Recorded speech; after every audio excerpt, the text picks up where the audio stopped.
Bueno, muy buenas tardes a todos, a todas. Muchas gracias por su interés. Tenemos hoy, ya siendo mediodía, un poquito de retraso, pero no vamos a dejar de perder esta oportunidad de poder conversar, de poder conocer estas experiencias acumuladas sobre estos estudios o iniciativas relacionadas a los temas de niñez que hoy en estos 2 días nos convocan.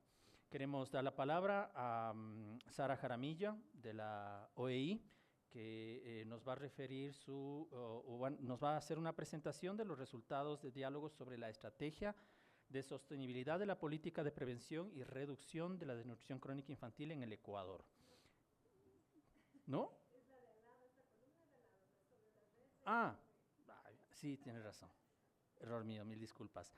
Sobre el trabajo de la Red de Administraciones Públicas para la Primera Infancia a nivel regional de la OEI. ¿Tienes el micrófono ahí? Sí. Bueno, buenas tardes, muchas gracias. Qué buena paciencia que podamos contar con ustedes con este retraso. Muchísimas gracias. Yo me acabo de poner el cronograma para ser muy corta en mi presentación, aprovechando y poder tener un diálogo, ojalá un poco más nutrido. Y quiero un poco presentarles lo que hace la Organización de Estados Iberoamericanos. La OEI es un organismo de cooperación internacional para la cooperación entre los países iberoamericanos en las líneas de educación, ciencia y cultura. Estamos presentes en Iberoamérica ya desde hace 75 años y en Ecuador desde el 2006. Nuestro trabajo principalmente tiene que ver con proyectos que en las líneas de educación, ciencia y cultura están enfocados a la construcción y fortalecimiento de proyectos de política pública. Entonces, mucho del trabajo de la OEI está justamente en temas de incidencia de política pública y se nos ha invitado a presentar una de las experiencias del trabajo, que es esta red de administraciones entre administraciones públicas para la primera infancia, que digamos que directamente no está, podríamos pensar que no está vinculado al tema del foro. Sin embargo, desde la OEI se hace este llamado a la atención integral a la primera infancia, incluyendo todos los factores, desde la parte de la nutrición, atención, cuidado, educación, estimulación y demás. Y eso queremos presentarles el día de hoy, lo que se hace como específicamente en temas de primera infancia a través de esta red. Para la OEI, el tema de primera infancia, como para todos los que estamos aquí, obviamente, es una etapa clave en el desarrollo de los niños, de las niñas, y el impacto del COVID-19 nos ha hecho también replantearnos cómo se están haciendo las cosas y mirar hacia el futuro qué es lo que se debería replantear, ver cómo enfrentar primero las secuelas que tenemos desde la pandemia y también obviamente los retos propios de la atención integral en esta etapa. Y tenemos que avanzar en temas de protección en primera infancia y para ello la red se enfoca, el trabajo de la red se enfoca en dos cosas, que es tratar de fortalecer las políticas públicas y mejorar la calidad de la educación. ¿Qué es la red iberoamericana de administraciones públicas para la primera infancia? Esta es una red que está representada por todos los países iberoamericanos y que está representada por una entidad que tiene la administración o la rectoría de primera infancia en el país. La representante, por ejemplo, de Ecuador es el Ministerio de Educación. Luego, los espacios de trabajo que se proponen son espacios de trabajo colaborativo, que pueden ser virtuales y presenciales, principalmente el intercambio de buenas prácticas entre los gobiernos de lo que se está haciendo y el desarrollo de espacios reales de cooperación sur-sur, no solamente desde el papel, sino realmente un real intercambio de buenas prácticas y de experiencias. El trabajo de la red está enfocado en 3 tipos de actividades que son el intercambio de experiencias, como ya mencioné, y la cooperación sur-sur, la generación de conocimiento y el fortalecimiento de las capacidades.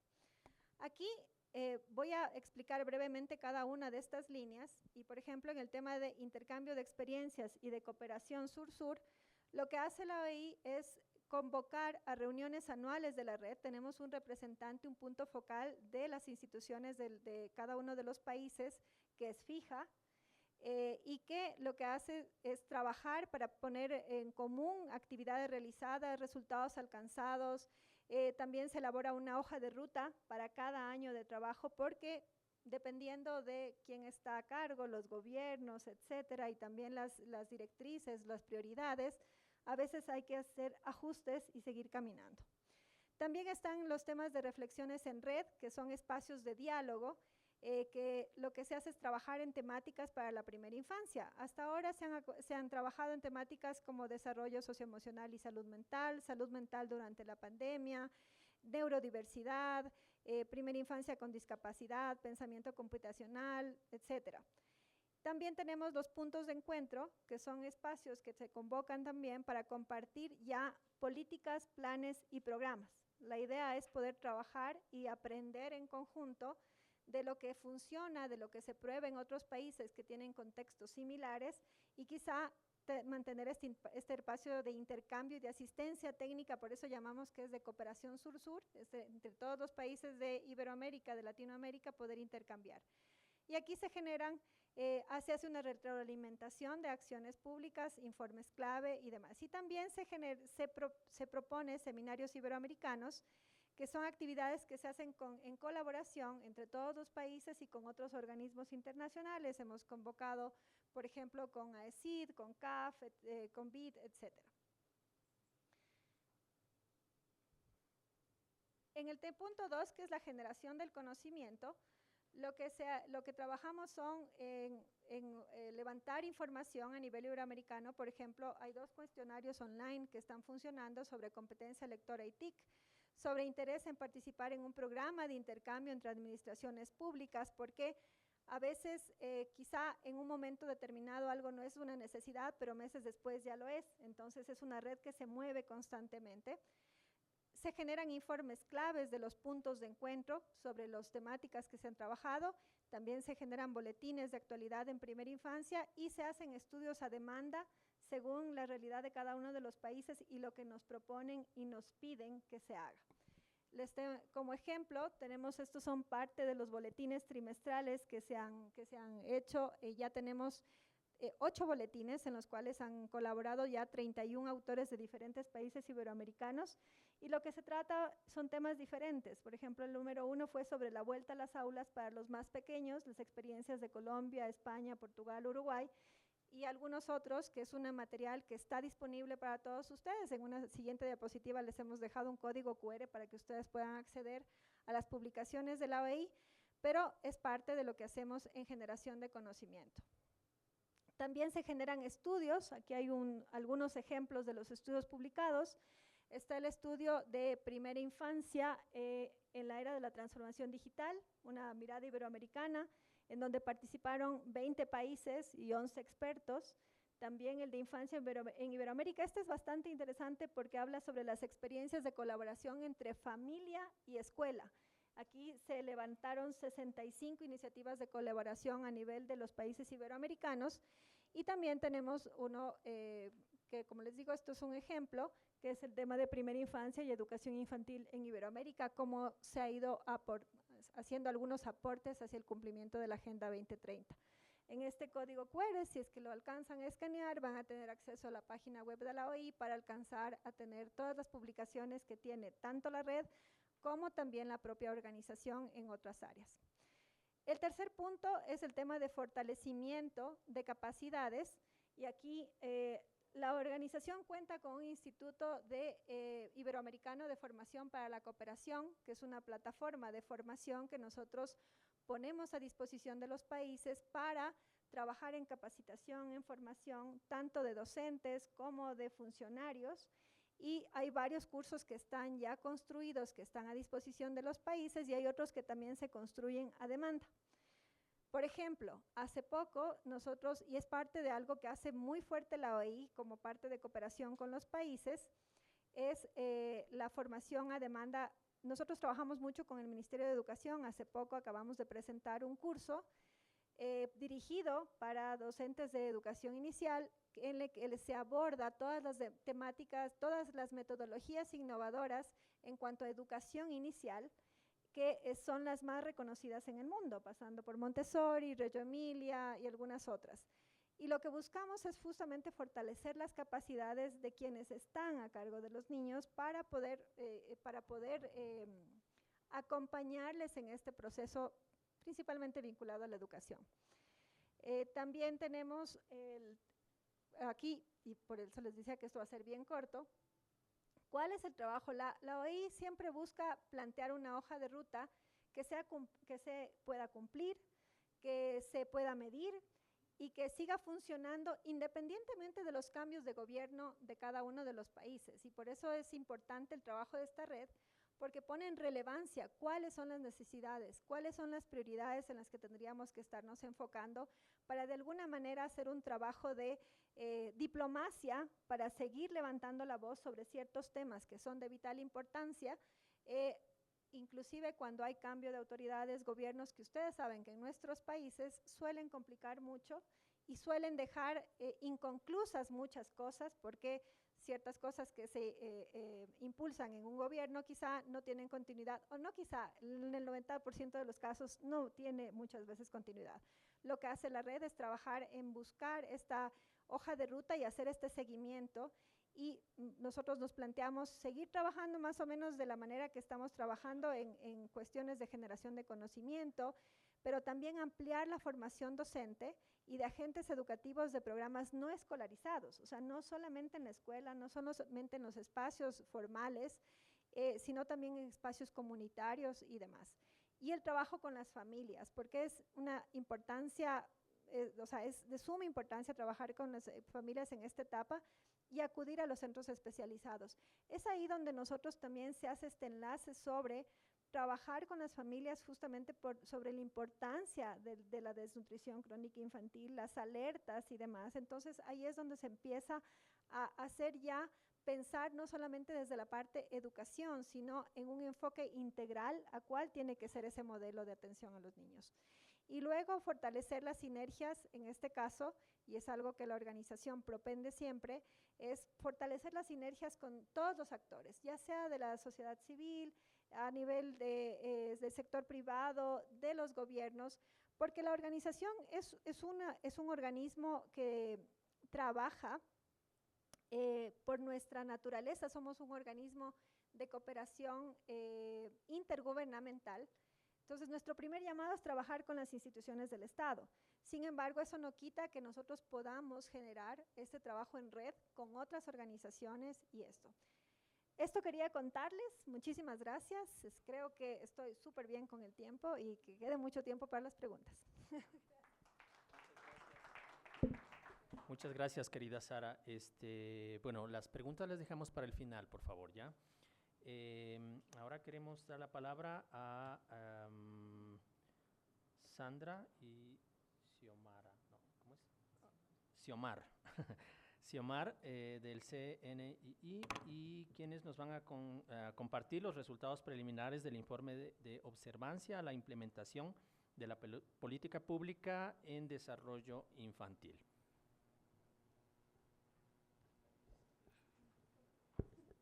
Buenas tardes con todos, con todas.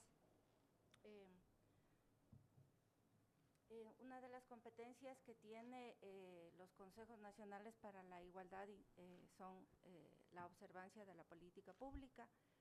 En ese sentido, nosotros iniciamos un proceso de observancia a la política pública de desarrollo infantil, específicamente a los centros de desarrollo infantil que tiene el MIES. Desde el artículo 156 de la Constitución se marcan las competencias que tenemos los consejos nacionales.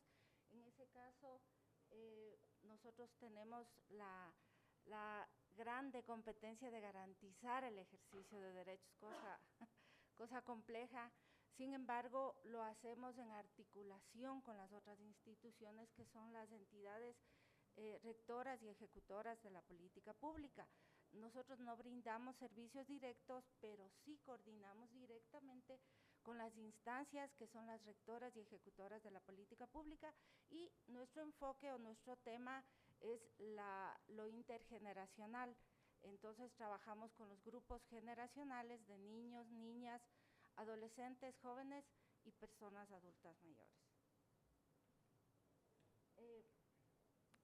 Para la garantía de derechos y de acuerdo a las competencias que nos asigna la ley, nosotros tenemos las atribuciones relacionadas al ciclo de la política pública, que va desde la formulación de políticas públicas, transversalización de esas mismas políticas a las entidades que son las rectoras y ejecutoras, hacemos observancia de esas políticas públicas y también evaluamos, hacemos seguimiento y evaluamos que lo transversalizado por nuestras agendas para la igualdad estén siendo implementadas por las entidades rectoras y ejecutoras de la política pública. Ese es nuestro ciclo de funciones, de atribuciones de acuerdo al mandato de la ley. Y como ustedes pueden ver, trabajamos con el ciclo de vida, es decir, niños, niñas, adolescentes, jóvenes. No es que nos saltamos adultos, pero trabajamos con los grupos de atención prioritaria, es decir, también con adultos mayores. ¿Ya? Entonces, eso es como el grupo poblacional con el que trabaja el Consejo Nacional para la Igualdad Intergeneracional. En la formulación nosotros hacemos la Agenda Nacional para la Igualdad Intergeneracional, que es un instrumento de planificación nacional. Todos los consejos nacionales lo hacemos. Como les comentaba, pues se transversaliza en las otras entidades del Estado. Y la observancia también es a la política que esté relacionada o que tenga incidencia con los grupos generacionales. El seguimiento y la evaluación como para acompañar el proceso para que las instituciones que son rectoras de la política pública lo implementen. En este proceso hemos definido lo que es la observancia de política pública y la entendemos como un proceso que busca identificar las amenazas o vulneraciones de derechos en la implementación de la política pública, saber si hay ausencia de política pública o no hay políticas públicas y que eso esté afectando el ejercicio de derechos de nuestros grupos generacionales. Lo entendemos así a la observancia de política pública. En ese sentido, como les había comentado, al hacer el proceso de observancia a desarrollo infantil integral, nos trazamos un objetivo como es el de vigilar el pleno ejercicio del derecho al desarrollo infantil de los niños y niñas menores de 1 a 3 años, ¿no es cierto?, a través de los servicios que se presta en la política pública, que son los centros de desarrollo infantil. Sin embargo, entendemos que la política pública no es responsabilidad de una sola institución. Ahí es donde nosotros miramos el enfoque sistémico o comprendemos que la responsabilidad de garantizar el ejercicio de derechos no corresponde a un solo sector o a una sola institución, sino está articulando a varios espacios institucionales o niveles de gobierno. En ese sentido, nosotros tomamos lo que dice el COTAD en relación a los gobiernos autónomos descentralizados, que tienen competencias para garantizar el ejercicio de derechos de la población que se encuentra en su territorio. Entonces, en ese sentido, el proceso de observancia o este proceso de observancia articuló con esos niveles de gobierno para establecer la información que ya les vamos a presentar. Y lo mismo en el artículo 598 del COTAD define o dispone a los GAD, que especialmente a los GAD municipales, que deben conformar una instancia especializada en la protección de derechos, que son los consejos cantonales de protección de derechos, los mismos que tienen las mismas atribuciones que los consejos nacionales para la igualdad, es decir, formulación, transversalización, observancia, seguimiento y evaluación de las políticas públicas que aterrizan en su territorio. En ese sentido, articulamos este proceso con estas instancias a nivel local. Entonces, ya para el levantamiento de información y los resultados, le dejo a Xiomar que nos va a explicar. Bueno, muchas gracias por estar aquí con nosotros para Para el CNI es importante presentar los primeros resultados que hemos tenido de este informe de observancia a la política pública, en este caso a la política de desarrollo infantil. Es un proceso para nosotros realmente histórico porque siempre lo habíamos trabajado desde el equipo técnico del CNI, el levantamiento de información. Hoy por hoy este es un proceso que ha permitido articular a los sistemas locales de protección integral de derechos. Entonces ha sido un ejercicio primero que nos permitió barrernos. Quisimos llegar al 100% de los centros de desarrollo infantil del MIES. En realidad pudimos llegar en el primer caso, bueno, ahora vamos a ver los datos, primero de cuál es la población de niños en el país que está en este grupo etario y poder entender a qué cantidad el MIES da atención.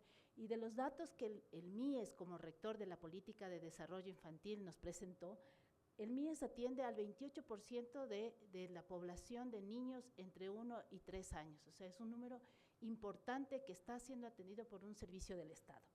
De estos niños, la política de desarrollo infantil del MIES establece implementar 2 tipos de servicios, lo que son los centros de desarrollo infantil integral y lo que son el programa de Creciendo con Nuestros Hijos. En realidad, el 20% aproximadamente están en la modalidad de desarrollo infantil, de los centros de desarrollo infantil, y casi un 79-80% está en la modalidad de Creciendo con Nuestros Hijos.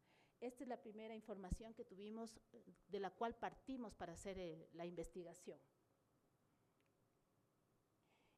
Y luego sí, era contarles que de la información quisimos hacer ese barrido al 100% de los centros de desarrollo infantil y en realidad llegamos al 94%.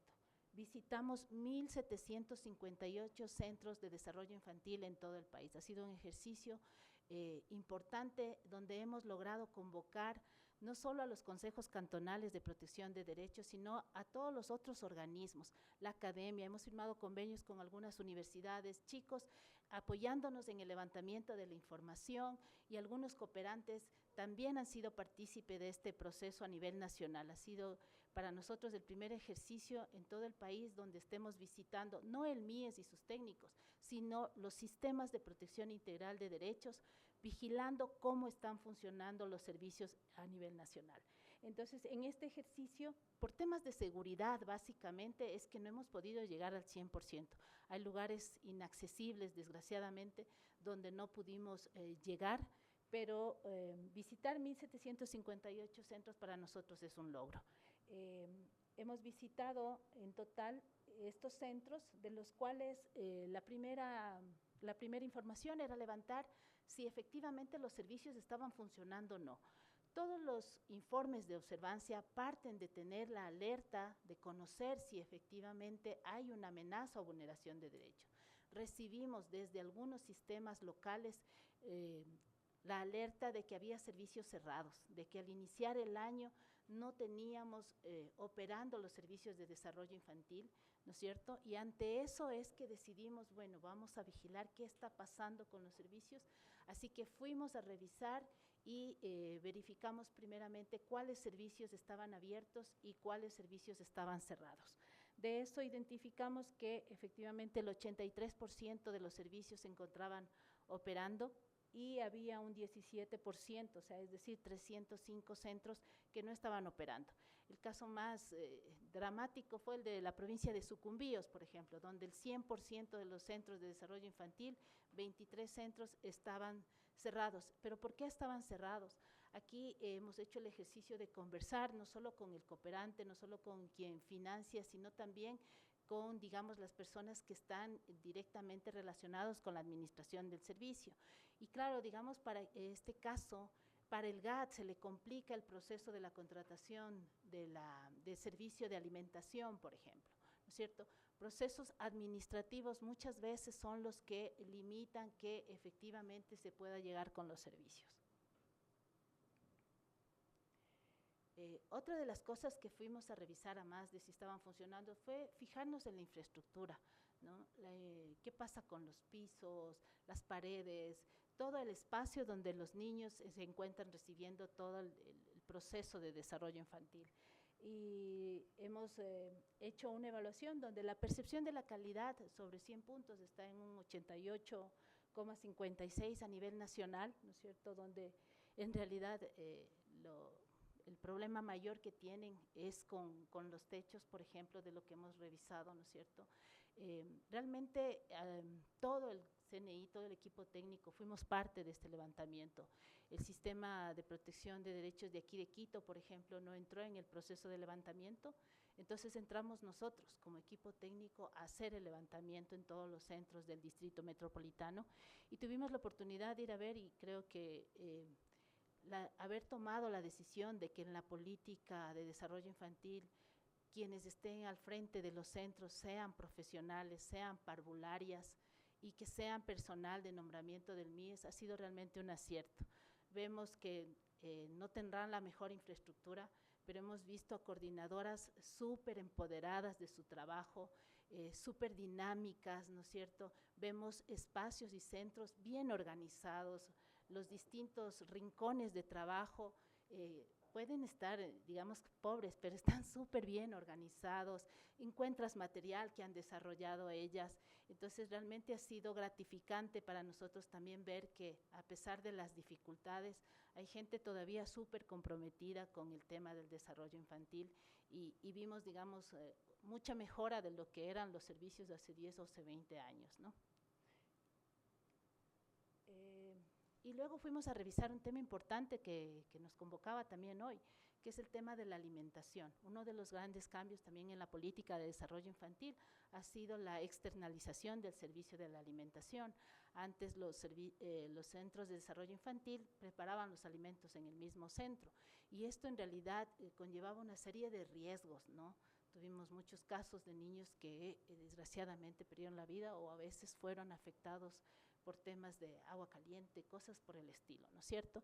Entonces, con la externalización del servicio, preguntamos si efectivamente la externalización está llegando con las 4 alimentaciones para los niños, y donde sí vemos que el 93% de los proveedores del servicio de alimentación llegan con los 4 tiempos de alimentación.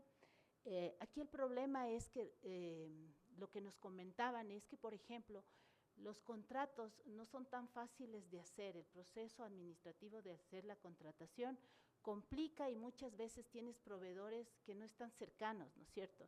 Entonces, por ejemplo, aquí visitando Tumbaco, por ejemplo, los centros decían, sí, el proveedor viene de Llano Chico. Entonces, para que llegue a tiempo la comida, llega tipo 11 de la mañana, pero ya llega frío. Entonces, bueno, complica un poco, pero preguntábamos, ¿ustedes qué creen? ¿Que es preferible que se preparen los alimentos en el centro? Y la verdad es que la gran mayoría, el 80% de las coordinadoras y de las educadoras nos decían que no, que sienten que es mejor realmente que te puedas concentrar en el trabajo del desarrollo, de la estimulación con los chicos y las chicas, ¿no? Con los niños.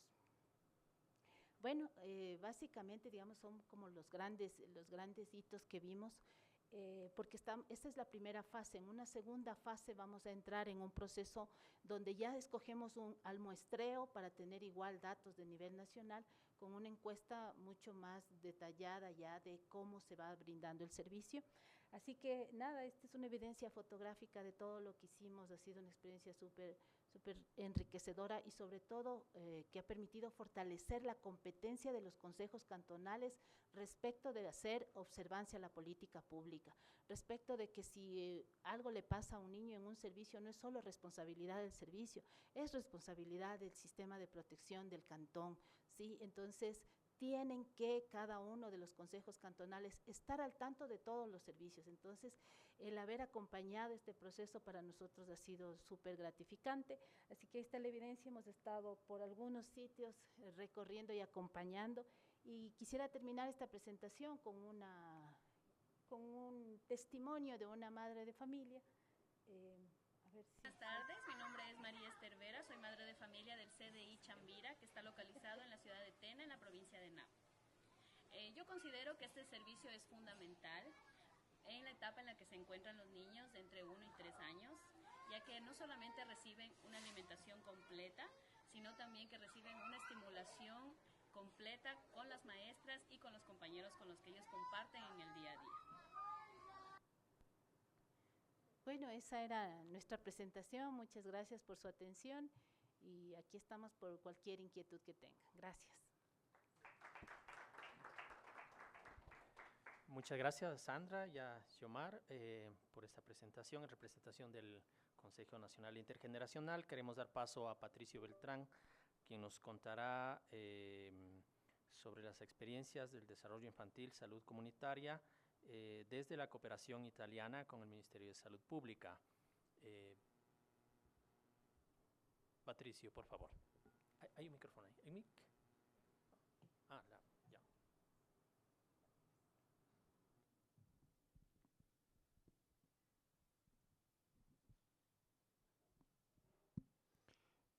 Muy buenas tardes con todos. Un gusto saludarles de parte del Ministerio de Salud Pública, específicamente desde la zona 6, que engloba Azuay, Cañar y Morona, Santiago, y con la presencia del doctor Antonio Lapenta, responsable de la cooperación italiana en Latinoamérica, quien nos ha apoyado muchísimo para poder alcanzar algunas metas de hitos en el tema del trabajo, enfocados ahora en la presentación en temas de desarrollo. Nuestro lema, pues, mañana es hoy, desarrollo infantil, salud, comunidad, la experiencia de la cooperación italiana con el Ministerio de Salud Pública. Enfocado en que si no trabajamos ahora en hitos importantes e inversiones que puedan generar relevancia a futuro, pues no vamos a conseguir ese mañana que requerimos, ¿no? En cuanto a esto, pues uno de los hitos en la agenda de trabajo tenemos el desarrollo infantil, la salud y comunidad como parte del modelo de atención integral de salud, la coordinación zonal con temas de desafío y articulación territorial, y ESAMIN, que lo ha adoptado el Ministerio de Salud Pública a través de la estrategia de la OMS para generar establecimientos de salud amigables de la madre y del niño, y con la inclusión ahora se quiere ampliar este nombre, niño, niña, y incluso el tema de los padres en la vinculación con el trabajo de la crianza, ¿no? Como pequeña de reseña, tenemos que, a través de esta fotografía, cómo trabajamos como Ministerio de Salud Pública. El MAIS, que es nuestro modelo de atención y enfocado en las prácticas de la atención primaria de salud, que desde 1975 a nivel del mundo se firmó este convenio para poder ejecutar estrategias que permitan una salud amigable y acercada a los servicios de salud de todos los niveles. Me enfoco en primer nivel de atención, en donde su trabajo a través de la promoción, la prevención, las estrategias de curación, rehabilitación e incluso llegando al tema de acompañamiento durante las fases de duelo que se pueden presentar, ¿no? Cerrando todo el ciclo de vida de las personas a través de las unidades de primer nivel, en donde tenemos centros de salud tipo A, tipo B y tipo C, con diferentes carteras de servicios, en donde se deberían estar manejando el 80% de los problemas de salud enfocados, ¿no? Cuando este sistema se agota, se activa el sistema de referencia contra referencia y se remite hacia los hospitales básicos y generales, que aquí deberíamos manejar el 15% de las patologías. Y finalmente los hospitales de referencia nacional, ubicados en las principales ciudades, Quito, Guayaquil, ahora Puerto Viejo, y Cuenca, que forma parte de esta macro red en alta especialidad e intervención, ¿no? Transversalizado todos estos enfoques a través del modelo, ¿no? En cuanto a nuestra coordinación zonal, que engloba las provincias de Azuay, Cañar y Morona, Santiago, contamos con 83 puestos de salud, 153 centros de salud tipo A, 21 centros de salud tipo B, 5 tipo C, 12 hospitales básicos y 3 hospitales generales. Estas unidades, como ven, el mayor número le tenemos en las unidades de primer nivel, acercadas hacia las poblaciones, trabajando en conjunto con diferentes instituciones, una de ellas MIES, que es nuestro aliado estratégico para la lucha contra la desnutrición, que nos lleva al foro de ahora.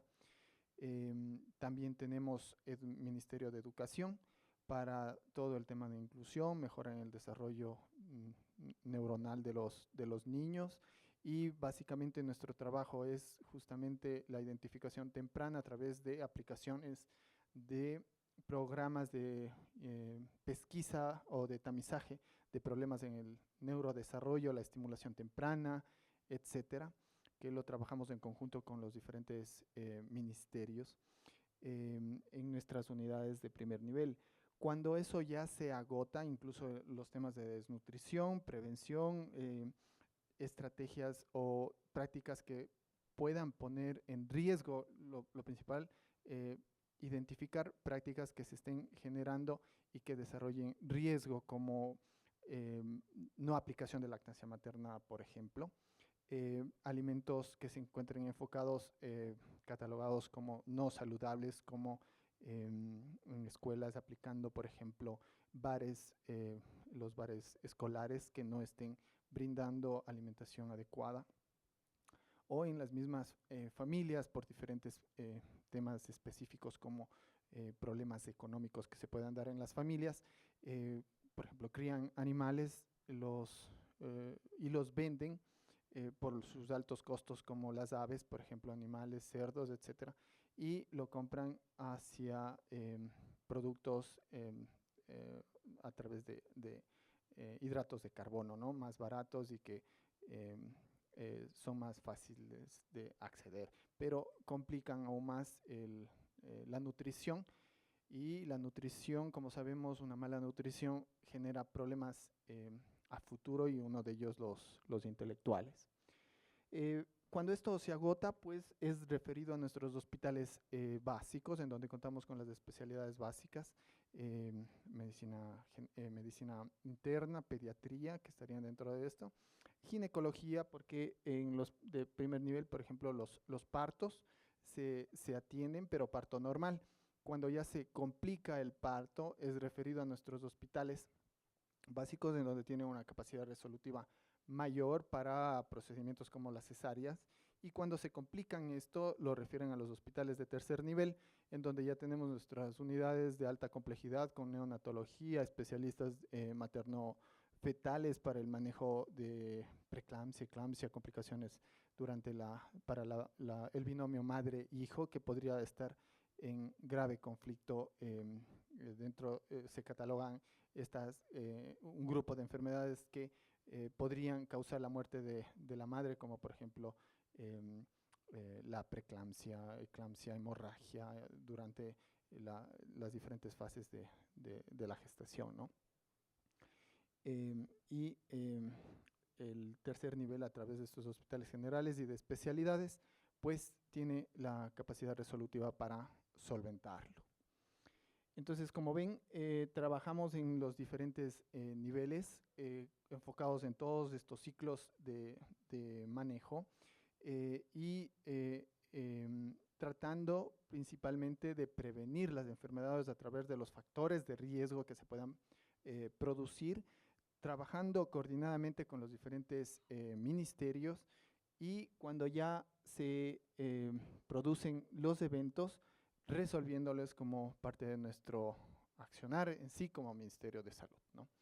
En Cuenca, que es nuestra unidad de mayor nivel de complejidad en cuanto al manejo de enfermedades, y con datos específicos en temas de salud materna, por ejemplo, tenemos 14,000 partos esperados anuales, de los cuales el Ministerio se encarga del 40%, 12% el IES, y el 48% dentro de la parte privada. Debemos decir que ahí, en esta ciudad, hay una alta relevancia de la parte privada, que es particular en la ciudad de Cuenca, pero en el resto de provincias, en cambio, prácticamente el 90% se encarga el Ministerio de Salud Pública, y el resto el IES, que tiene menor relevancia en capacidad resolutiva.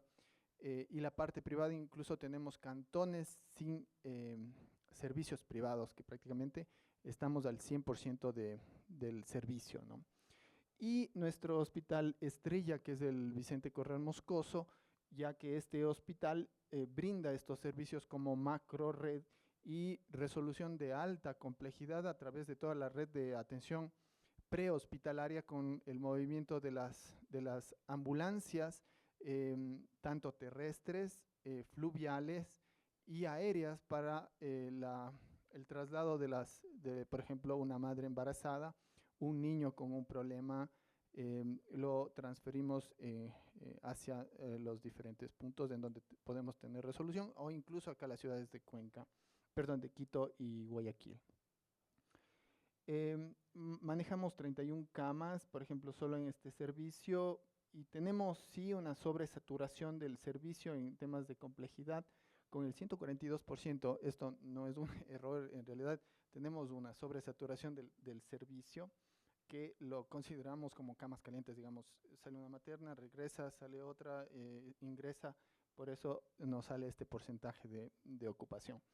Partos totales 5.000, los normales corresponden a 2.000, es decir, al ser un establecimiento de alta complejidad, también atiende partos que deberían estar siendo atendidos en primer nivel. Y las complicaciones del 19% y 40% de cesáreas. Cesáreas, tenemos una meta que esta la supera a esta meta, pero esto es también porque se convierte en este sistema híbrido entre baja complejidad y altísima complejidad. Por eso llegan las estrategias con la cooperación, y ya vamos a ir indicando cuáles van a ser para tratar de modificar estos indicadores.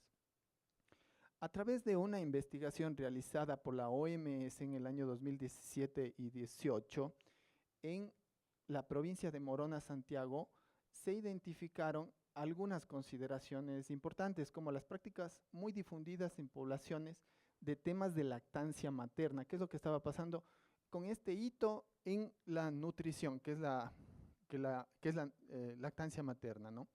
Entonces, es una práctica en las comunidades, especialmente, por ejemplo, de Taisha, que es una zona oriental bastante aislada, digamos, o la más aislada de nuestra zona, en donde tanto la etnia indígena como mestiza tiene un porcentaje bastante alto, yo pensaría, porque no tenemos esa investigación en la ciudad de Cuenca, pero que superaría, por ejemplo, a la ciudad de Cuenca, ¿no?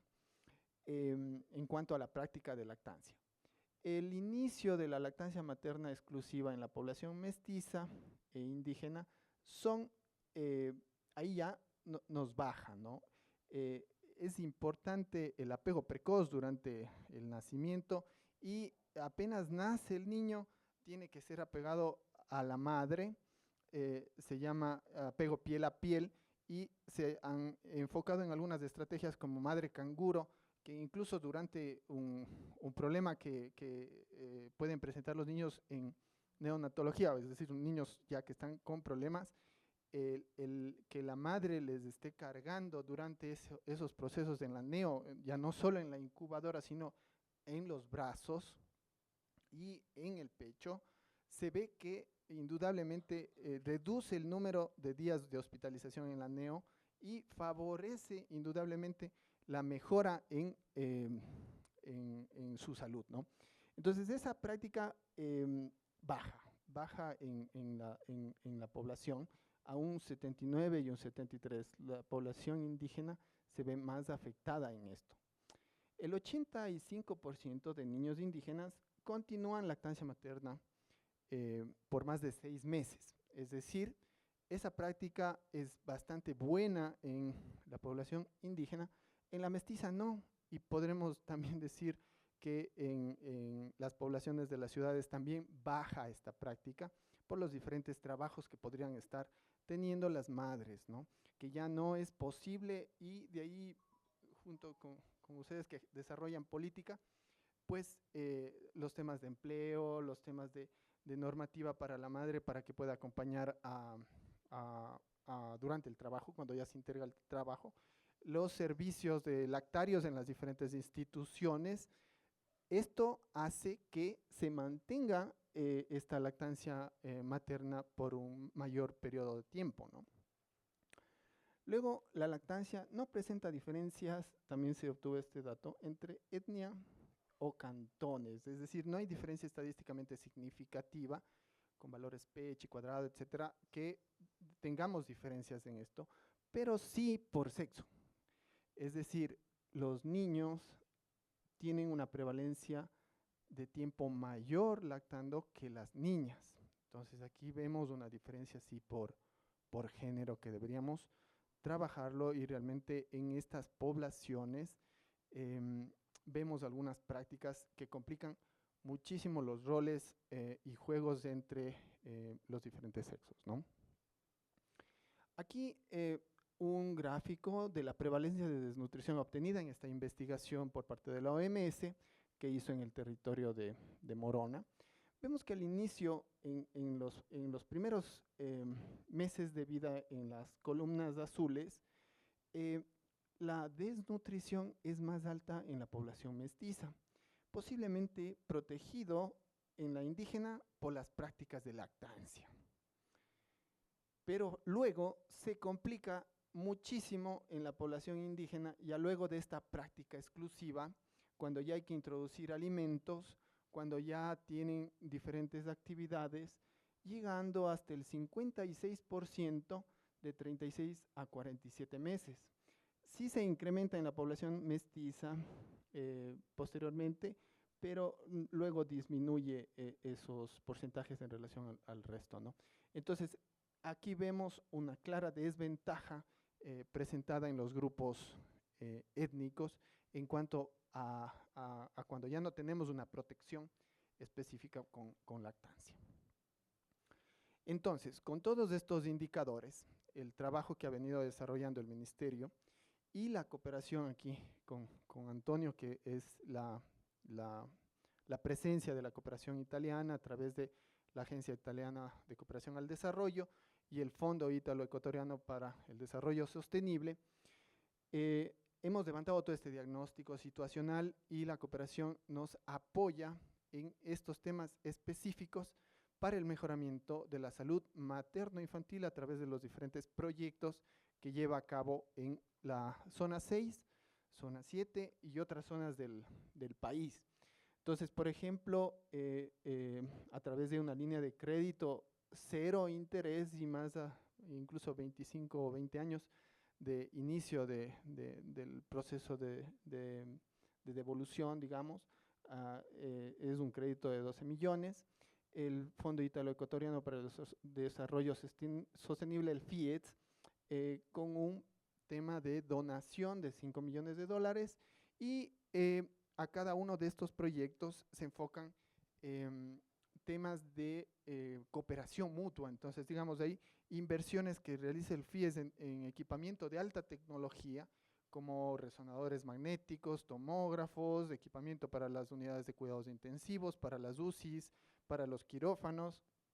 Hay que hacer inversiones locales para las adecuaciones de la infraestructura, generadores eléctricos, que hacen operativo esto, terrenos para construcciones de un centro de salud, que en la ciudad de Cuenca, como vimos, el Vicente Corral, al ser un hospital de tercer nivel, tiene actividades que deberían estar pasándose a primer nivel, y con esto hacemos que se vaya especializando el Vicente Corral Moscoso, no se sobresature con temas que pueden ser resueltos y que es mucho mejor resolverlos en el primer nivel, cerca de la gente, con fácil accesibilidad, sin problemas de agendamiento, libre acceso a los servicios.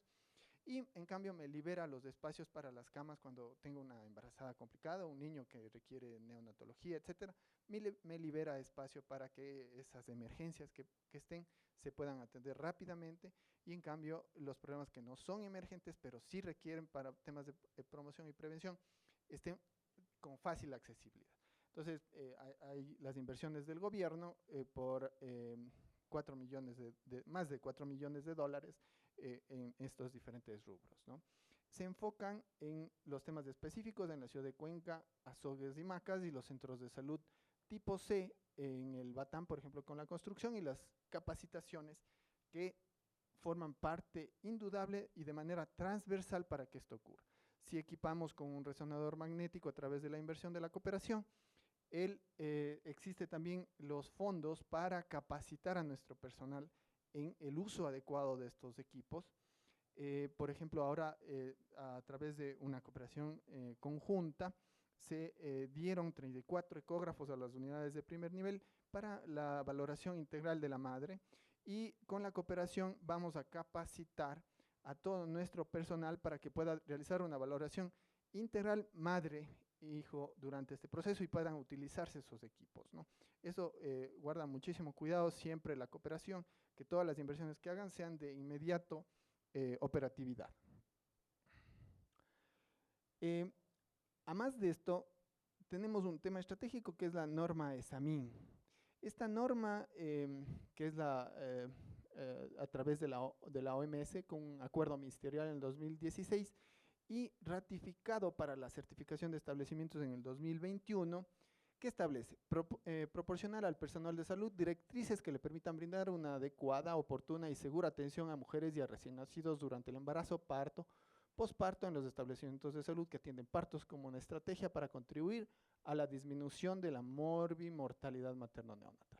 Sus objetivos específicos: mejorar la calidad de integralidad de la atención prenatal, promover parto libre posición y la adecuada atención al recién nacido, mejorar la calidad de atención en emergencias obstétricas y neonatales, eliminar la transmisión materno-infantil de virus de inmunodeficiencia humana, sífilis, hepatitis B y enfermedad de Chagas, y fomentar, apoyar y proteger la lactancia.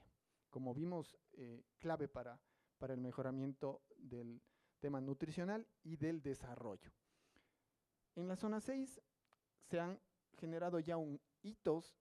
Justo esta presentación la hicimos en estos días y debemos decir que la zona 6, gracias a estas alianzas estratégicas, es una de las zonas con más, a pesar de que parezcan 3 establecimientos, parece poco, debemos decir que esta certificación es muy estricta, porque además de todo lo que pueda tener el centro de salud, le valora que la gente, justo lo que dice la promoción, ¿no?, hacer que la persona, los pacientes tengan su capacidad propia para generar salud.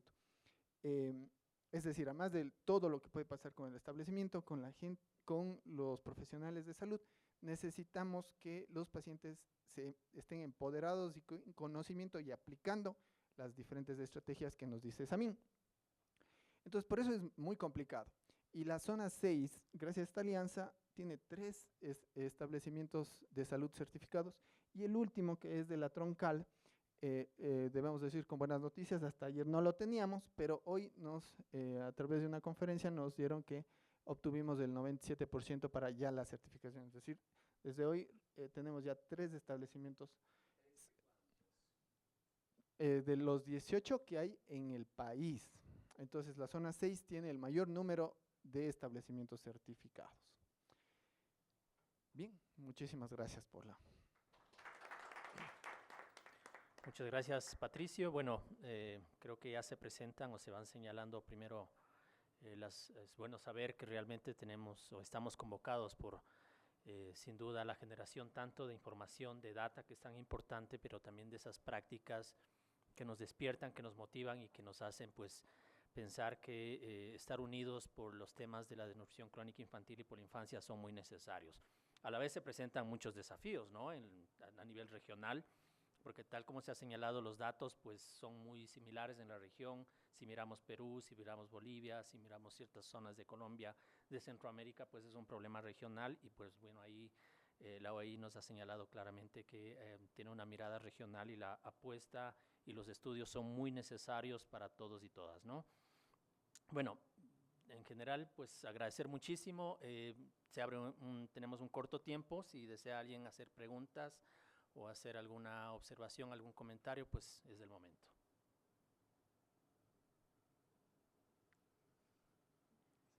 Sí, tenemos acá primero.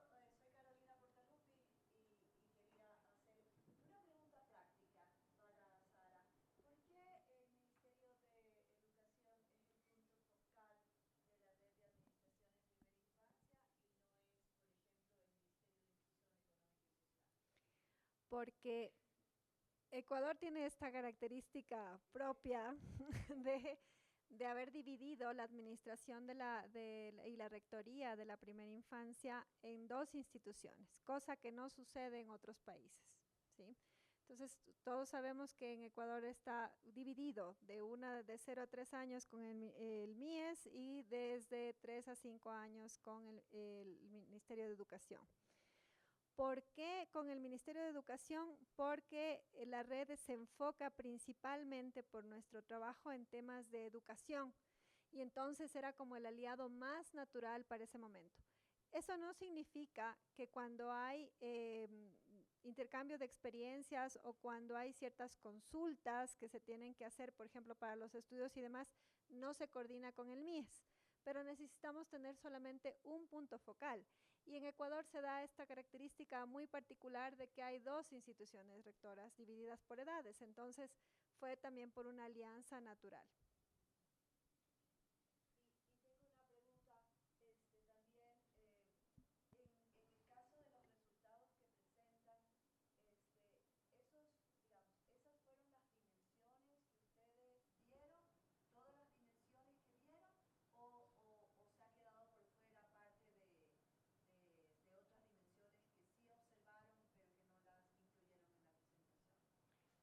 Este es un resultado preliminar porque todavía seguimos levantando información. Nosotros la dividimos en dos fases. Una primera fase que era para mirar el tema de la cobertura. Prácticamente estamos presentando cobertura, básicamente. Y la segunda fase nos enfocamos en mirar la calidad, digamos. Nos centramos en el tema de los estándares de calidad que tiene la norma técnica del MIES para los centros de desarrollo infantil. No la tenemos todavía, estamos cerrando esta segunda fase y procesar la información, pero como comentaba Xiomar, o sea, en la primera fase aprovechamos para mirar el tema de la infraestructura, por ejemplo, para tener una idea de cómo están funcionando todos esos CDIs. Y nos encontramos con la grata novedad de que la mayoría se encuentra en buenas condiciones para prestar esos servicios. Hay algunas dificultades como muy puntuales que recogimos, pero en la segunda fase estamos levantando la información más detallada, más a fondo de lo que es la calidad del servicio, de acuerdo a los parámetros que el MIES tiene en relación a centros de desarrollo infantil. Entonces ahí yo creo que vamos a tener como resultados un poco más potentes como para hacer las recomendaciones de la política pública, porque ese es nuestro objetivo.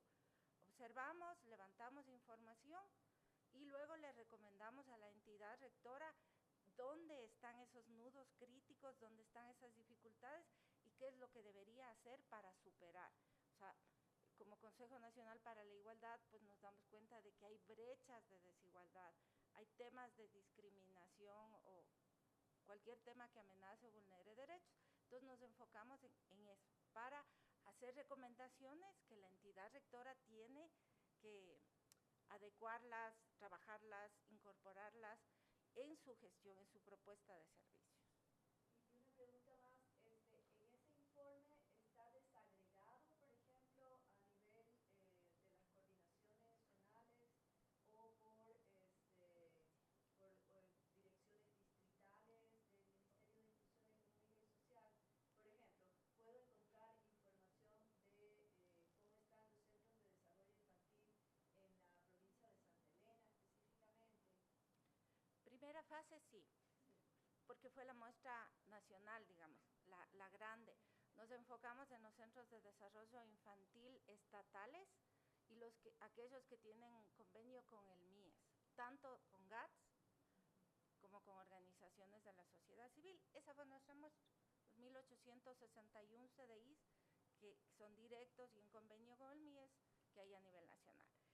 En la segunda fase, por lo complejo y lo grande que es, hicimos una muestra, que es una muestra nacional. O sea, si bien se levantó en todas las provincias, no en todos los cantones, pero es más una muestra nacional la de la segunda fase. Muchas gracias, caballero.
No tengo el dato desde la publicación, desde la red, pero seguramente sí lo tenemos desde las oficinas.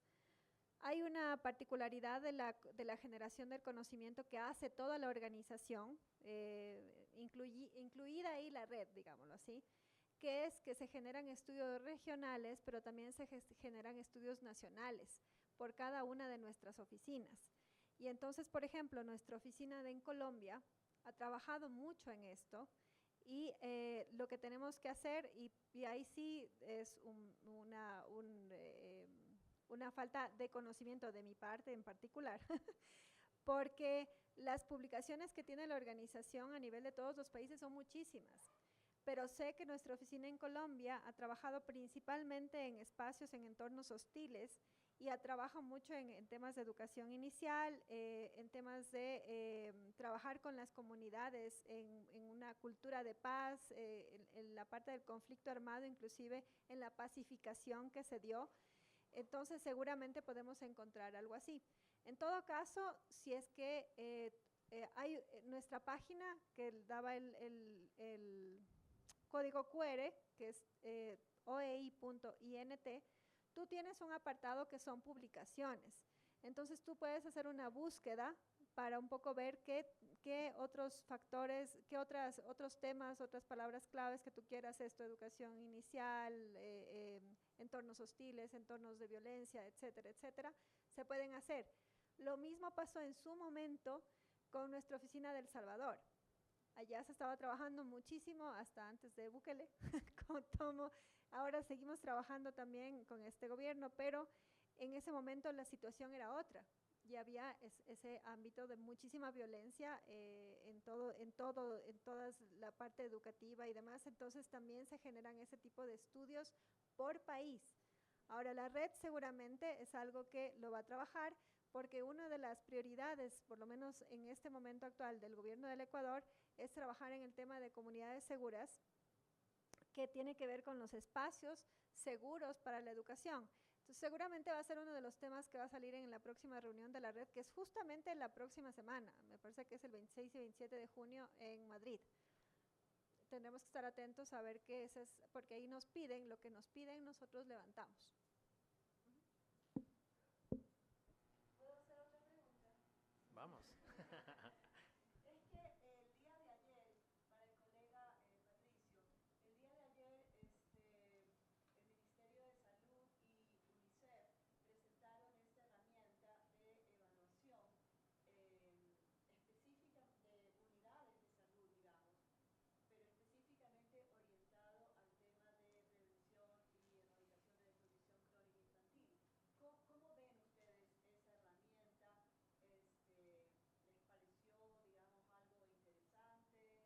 ¿Cómo se relacionaría, por ejemplo, con la norma técnica del ESAMIN, etcétera, etcétera? Bien, yo creo que con el UNICEF hemos trabajado también de la par, así como lo estamos haciendo con otras organizaciones como la OMS. La estrategia o esta herramienta de la determinación para la desnutrición a través de los indicadores que tiene son totalmente aplicables en diferentes ámbitos, forman parte de las obligaciones del ministerio como tal, de los objetivos y metas que tiene. Habrán dificultades en el momento de su aplicación, indudablemente, por temas de logística, personal, temas presupuestarios, que habrá que irlos superando, gestionando y aplicando. Siempre las modificaciones, los indicadores dentro, tenemos un acápite grande en el ministerio, toda una línea transversal que es calidad y que incluye todos los procesos que llevamos a cabo como metas que tiene el ministerio, y esta transversalidad le permite estar a través de todos los programas que lleva el Ministerio de Salud Pública, que sean ejecutados adecuadamente. Y esta normativa o esta estrategia de calidad indica que si no tenemos justamente los indicadores de salud, cómo medirlas, no podemos mejorar. Entonces, la aplicación de diferentes indicadores son claves para buscar las estrategias de mejora a través de las diferentes herramientas que tiene el mismo ministerio, como los planes estratégicos, los POAs.